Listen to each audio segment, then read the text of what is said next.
Bonjour à tous, bienvenue à l'atelier Énéagramme. Pourquoi je ne m'entends pas avec certains profils? On pourrait sans aucun doute mettre en avant peut-être quatre cas de figure.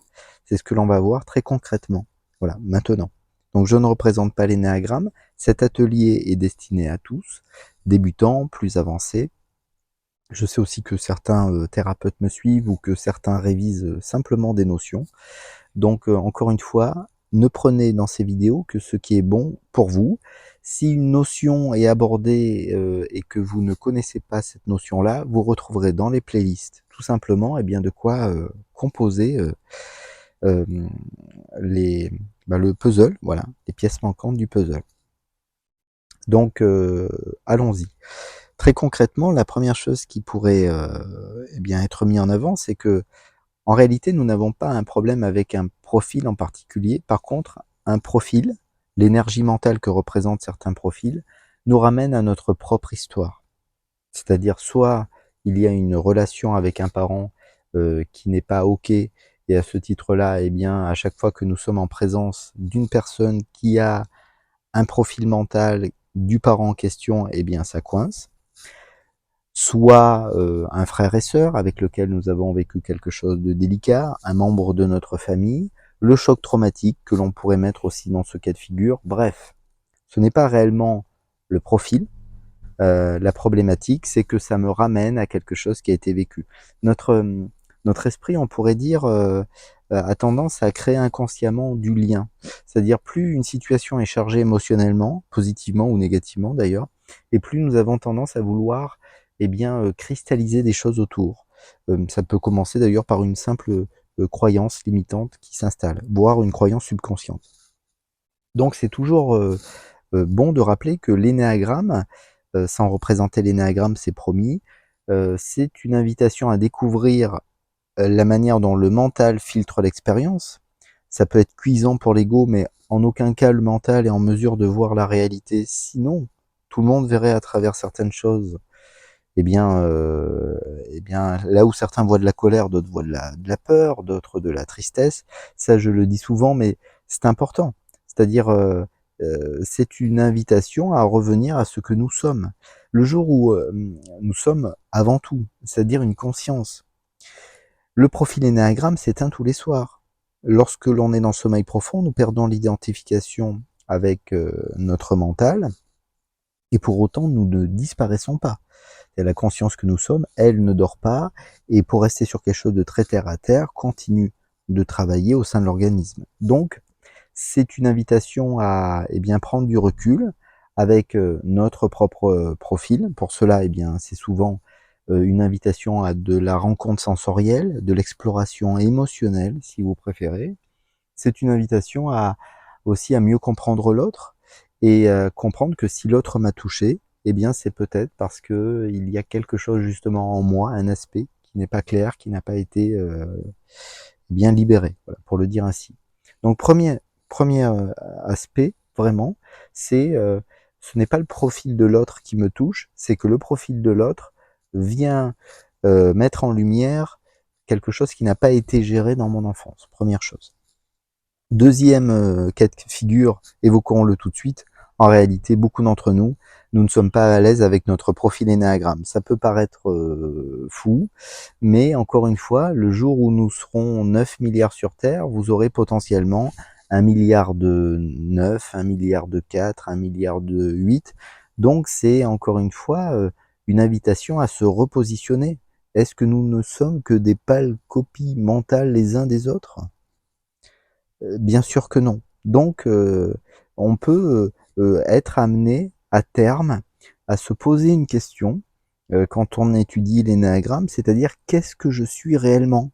Et c'est beaucoup moins philosophique peut-être que ce que l'on pense. Voilà. C'est pour ça que dans cet atelier, on essaye de mêler une vision à la fois contemporaine et une vision, on va dire, plus ancestrale, parce que effectivement, l'énéagramme nous vient d'une époque où le développement personnel n'existe pas, le coaching n'existe pas, la psychologie telle qu'on la conçoit n'existe pas, et pourtant cette figure cosmologique a traversé les millénaires.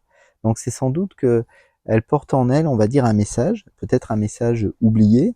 Aujourd'hui, au XXe siècle, au XXIe siècle, nous vivons beaucoup au niveau de l'histoire mentale. Ça a sa place, mais enfin, on ne peut pas se réduire qu'à une simple histoire, ne serait-ce que parce qu'elle s'éteint tous les soirs. Et puis, par on va dire, une petite prise de conscience simple, si vous regardez bien, l'histoire mentale que vous nourrissiez à 15 ans était différente de celle que vous nourrissiez quand vous étiez enfant. L'histoire mentale que vous défendez à 30 ans est souvent très différente de celle que l'on va défendre à 50 ou à 60 ou à 70 ans. Donc cette histoire mentale est flottante, en tout cas changeante, instable. Donc vraiment, c'est une invitation à terme, mais qu'est-ce que je suis réellement? Et si j'étais simplement une conscience, une présence qui pourrait agir de manière spontanée si je m'étais libéré de mon histoire souffrante. Voilà. Donc deuxième cas de figure, on peut l'évoquer, je ne suis pas à l'aise avec eh bien le profil énéagramme de l'autre si celui-ci est le même que le mien. Parce que ça m'emmène un petit peu dans des zones d'ombre. Hein. C'est-à-dire, ça vient me poser une question. Mais qu'est-ce que je suis du coup? Parce que si l'autre a le même profil que moi, je ne suis pas que mon profil du coup. Et pourtant, nous avons tant l'impression que notre profil nous dessine, nous représente parfois. Alors, troisième cas de figure, on va rentrer sur quelque chose d'un petit peu plus on va dire, théorique.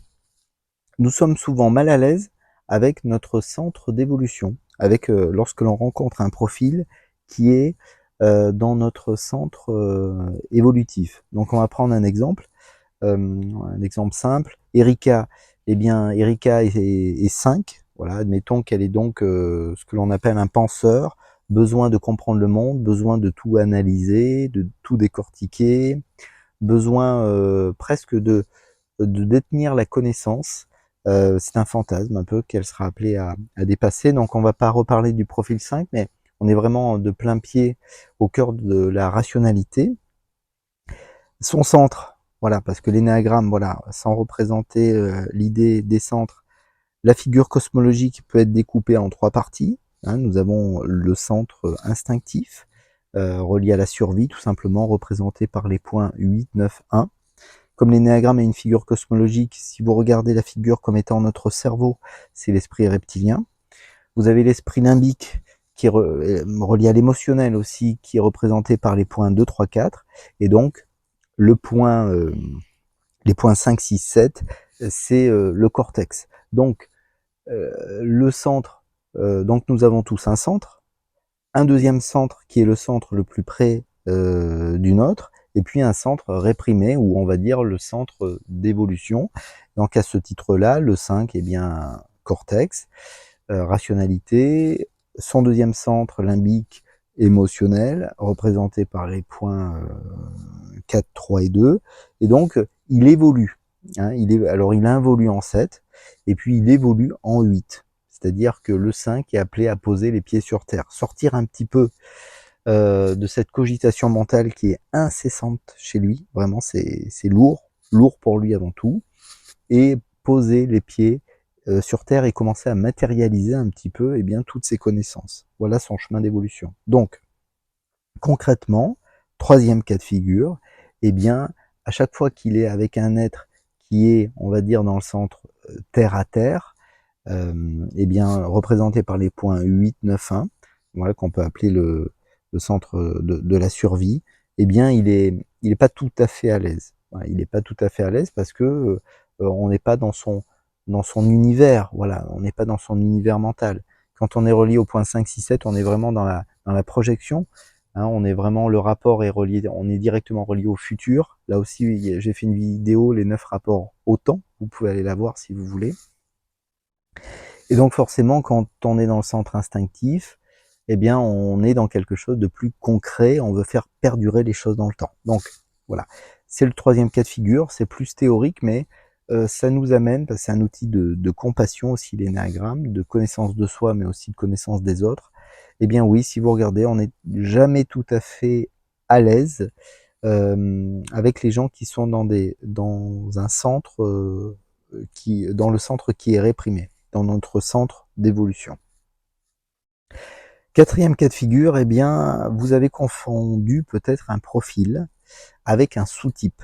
Là aussi, c'est théorique, même si c'est des notions simples, je ne vais pas représenter les sous-types.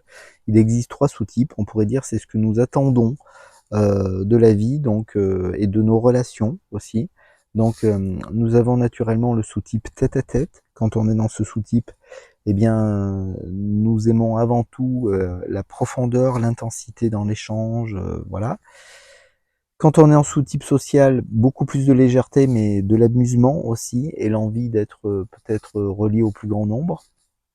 Et puis quand on est dans le sous-type survie, eh bien naturellement, on est vraiment appelé à vouloir faire d'abord perdurer les choses dans le temps, et puis c'est les choses concrètes de la maison, la survie, l'esprit est vraiment occupé sur des choses terre à terre, on est plus relié à la famille. Voilà, souvent on va l'exprimer comme ça.